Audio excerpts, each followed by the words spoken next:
మనందరం మొక్కల్ని చూసినప్పుడు ఏమనుకుంటాం? అవి కేవలం అందంగా నిశ్శబ్దంగా ఉండే జీవులు అనుకుంటాం. కానీ ఆ నిశ్శబ్దం వెనుక ఒక పెద్ద అద్భుతమైన ప్రపంచమే దాగి ఉంది. అవి మనల్ని గమనిస్తాయి, మన స్పర్శను గుర్తుపడతాయి, మనతో ఒక సైలెంట్ కన్వర్జేషన్ కూడా జరుపుతాయి. పదండి, ఆ నిశ్శబ్ద సంభాషణ వెనుకున్న రహస్యమేంటో తెలుసుకుందాం. వావ్, వినడానికే చాలా ఆశ్చర్యంగా ఉంది కదో. కానీ ఇది కేవలం ఊహించి చెప్పిన మాట కాదు. శాస్త్రీయ పరిశోధనలు కూడా ఇలాంటి ఆశ్చర్యకరమైన నిజాల్నే బయటపెడుతున్నాయి. అసలు ఒక కుండీలో ఉన్న మొక్కకి దాని యజమాని వస్తున్నాడని అంత దూరం నుంచే ఎలా తెలుస్తుంది? ఈ విశ్లేషణలో మనం సరిగ్గా ఇదే మిస్టరీని ఛేదించబోతున్నాం. సరే, ఈ ప్రశ్నలకు సమాధానాలు వెతకడానికి మన ప్రయాణం మొదలు పెడదాం. పాతకాలం కథల నుండి లేటెస్ట్ సైన్స్ వరకు ప్రయాణించి మొక్కలకి మనకి మధ్య ఉన్న ఈ సైలెంట్ బాండింగ్ వెనుకున్న నిజానిజాలేంటో చూద్దాం. సరే, ముందుగా మనం మొదటి విభాగంలోకి వెళ్దాం. మొక్కల రహస్య ఇంద్రియాలు. మొక్కలంటే కేవలం ప్రాణమున్నవే కాదు, వాటికి మనకు తెలియని కొన్ని సూపర్ పవర్స్ ఉన్నాయన్నమాట. అసలు సైన్స్ దీని గురించి ఏం చెబుతోందో ఇప్పుడు చూద్దాం. ఇది నిజమే. మొక్కలకి మనలాగా చూడటానికి కళ్ళు, వినడానికి చెవులు లేవు. కాని అలా అని వాటికేమీ తెలియదనుకుంటే పొరపాటే. ప్రకృతి వాటికి మనం ఊహించని రీతిలో వాటి చుట్టూ ఉన్న ప్రపంచాన్ని గ్రహించే కొన్ని అద్భుతమైన శక్తుల్నిచ్చింది. అవును, సరిగ్గా విన్నారు. వాటి మొదటి సూపర్ సెన్స్ ప్రకంపనల్ని ఫీల్ అవ్వడం. అంటే సౌండ్కి, టచ్కి అవి చాలా చాలా సెన్సిటివ్ అన్నమాట. వాటికి మనలా వినడానికి చెవులు లేకపోయినా అవి వైబ్రేషన్స్ ద్వారా వాటి చుట్టూ ఉన్న ప్రపంచాన్ని వింటాయి. ఈ ఉదాహరణలు చూస్తే మనకు ఇంకా క్లియర్గా అర్థమవుతుంది.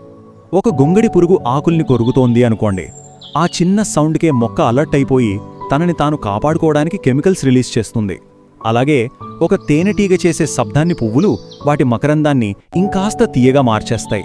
అంటే అవి బతకడం కోసం సౌండ్ని ఎంత యాక్టివ్గా వాడుకుంటున్నాయో చూడండి.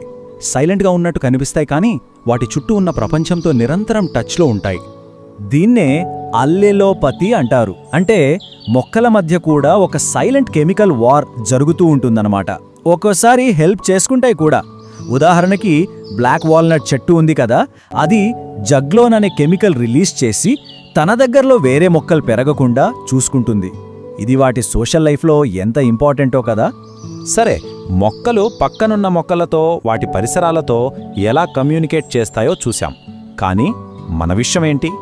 మనుషుల్ని, ముఖ్యంగా రోజూ చూసుకునే వాళ్ళని, అప్పుడప్పుడు వచ్చేవారి నుండి అవి ఎలా గుర్తుపడతాయి? ఇదేమీ మ్యాజిక్ కాదు, ప్యూర్ సైన్స్. అవి మన నడక, మన వాసన, మన టచ్, ఇలా చాలా విషయాల్ని కలిపి మనకంటూ ఒక యునీక్ ప్రొఫైల్ని క్రియేట్ చేసుకుంటాయి. ఈ టేబుల్ చూస్తే మనకు ఈ ప్రాసెస్ ఎంత డీటెయిల్డ్గా ఉంటుందో అర్థమవుతుంది. చూడండి, మన అడుగుల శబ్దం, మన బాడీ నుంచొచ్చే ఎలక్ట్రిక్ ఫీల్డ్, మనం వదిలే గాలి, చివరికి మన స్కిన్ మీద ఉండే చిన్న చిన్న బ్యాక్టీరియా, ఇలా ప్రతి సిగ్నల్ని అవి రిసీవ్ చేసుకుంటాయి.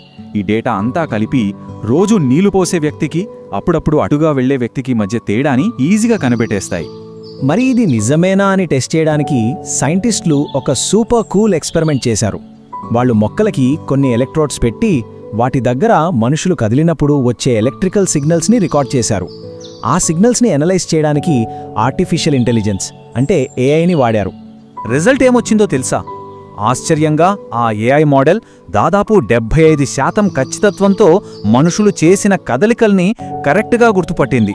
ఇది ఏదో యాక్సిడెంటల్గా జరగలేదు. దీన్ని బట్టి మనకేమర్థమవుతోందంటే, మొక్కలు మనల్ని గమనించడమే కాదు, మనం ఏం చేస్తున్నామో కూడా అవి గుర్తుపట్టగలవు.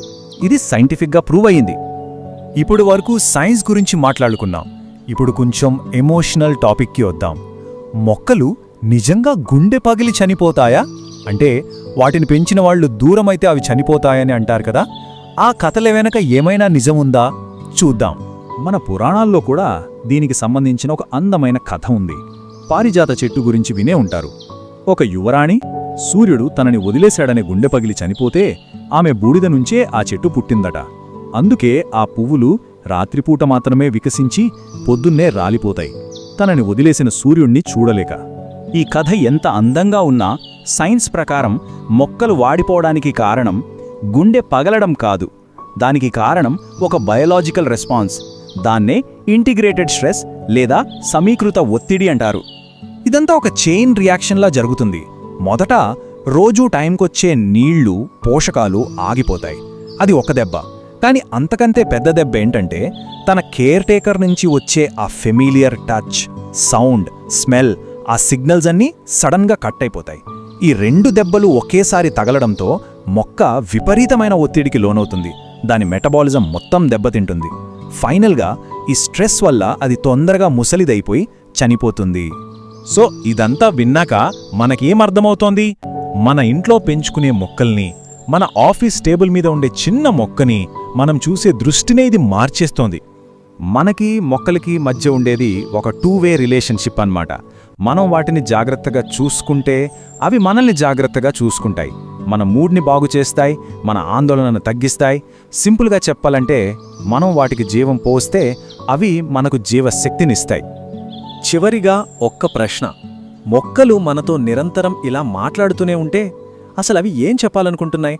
మనకు వాటి భాష అర్థం కాకపోవచ్చు, కానీ అవి వాటి అవసరాల్ని, ఫీలింగ్స్ని ఏదో ఒక రూపంలో చెప్తూనే ఉంటాయి.